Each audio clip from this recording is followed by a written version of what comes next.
World's second biggest bank to issue $3 billion in bonds tradable for Bitcoin. That and so much more on today's show. Thanks for sticking around and watching till the end.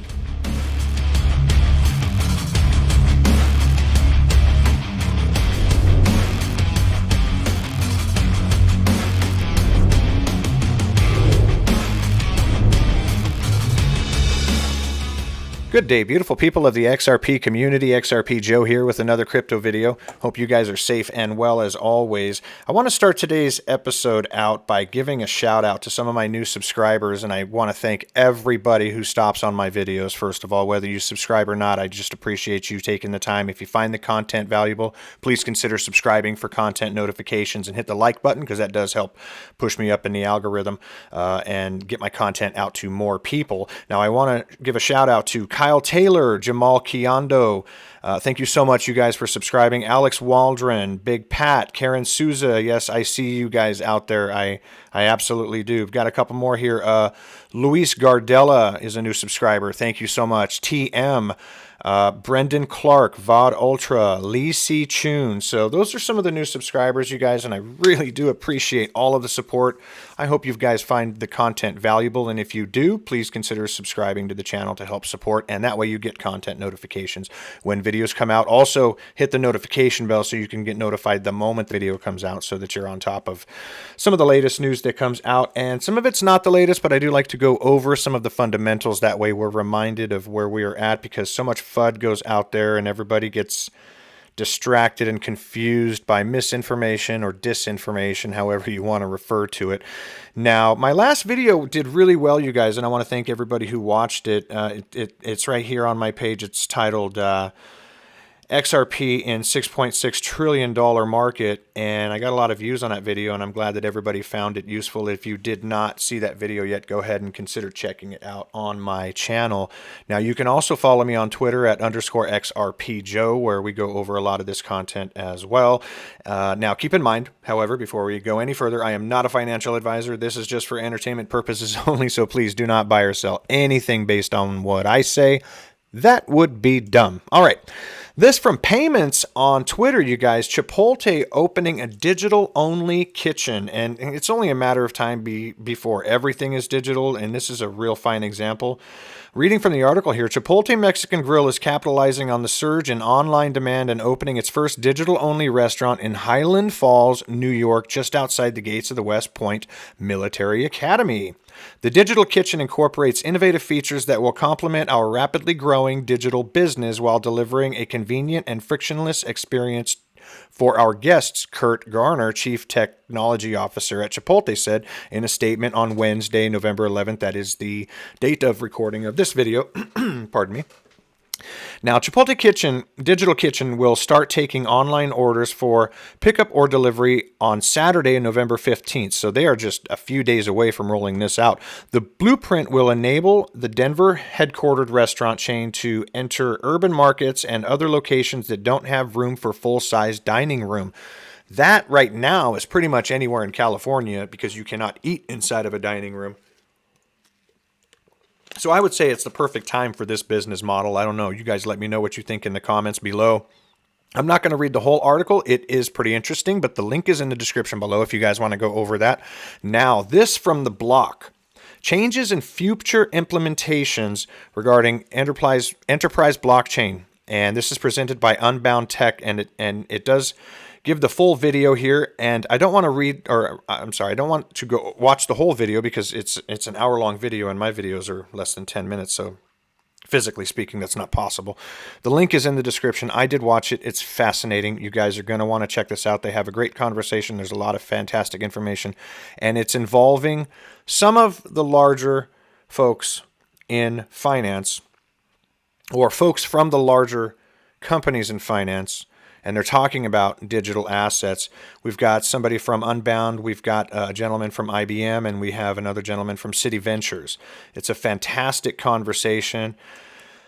The beginning of it, they just go through introducing themselves. Now we're on. How about that? Which I will actually Ladies and gentlemen, thank you so much for joining us. Just a few seconds. I'm Frank Chaparro, Director of News at The Block, and we have an excellent panel for you folks today. Enterprise blockchain calls for immediate changes in future implementations. And we have a star-studded panel. We're all well acquainted with one another. I'm very excited to. It's almost like a reunion, so to speak. Many of us have known each other for quite some time. We have Rebecca Aspler, Director of Product Management at Unbound. This is Rebecca's second or third time with us. I'm not exactly sure. I'm not keeping track that closely. And we have Omid Malekin, Adjunct Professor, Columbia Business School, and a consultant at City Ventures, and Adam Mastrelli, Digital Assets and Blockchain at IBM. Yeah, long time listener, first time caller, Frank. Welcome to the show. Okay, so these guys had a great time. I had a great time. They talked about some fascinating stuff regarding finance and digital assets and blockchain enterprise blockchain rather. And very, very good time there. Definitely worth the 54 minutes that the video is. I suggest it to everybody that's interested in staying on top of where we are at in this digital asset space. The link is in the description below. You guys, if you get the hour, check it out. It is well worth the time. Now, the world's second biggest bank to issue $3 billion in bonds tradable for Bitcoin. China Construction Bank has tapped Hong Kong-based digital asset exchange Fusang for the issuance of $3 billion worth of debt securities over the blockchain. Once again, moving forward in this digital age, you guys, we are not going away. Now, according to a Wednesday report by the South China Morning Post, tokenized bond certificates will be issued through the state-owned bank Lebuan, Malaysia, branch over a period of 3 months. Notably, the digital securities will be exchangeable for Bitcoin on the Fusang exchange as well as US dollars. Trading is slated to commence this Friday. If successful, Fusang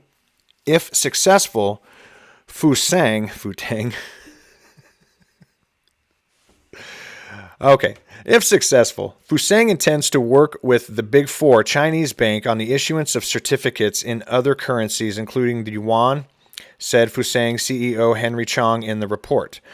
With the blockchain issuance, the CCB, the second largest bank globally by market capitalization, aims to reduce the costs traditionally associated with financial intermediaries.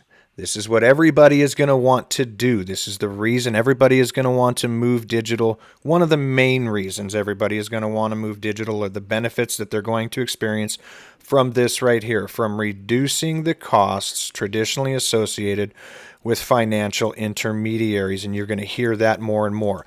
Now, continuing with the article, it will also offer the debt instruments at lower amounts to make them accessible to retail investors. Another thing that we're going to hear regurgitated over and over and over.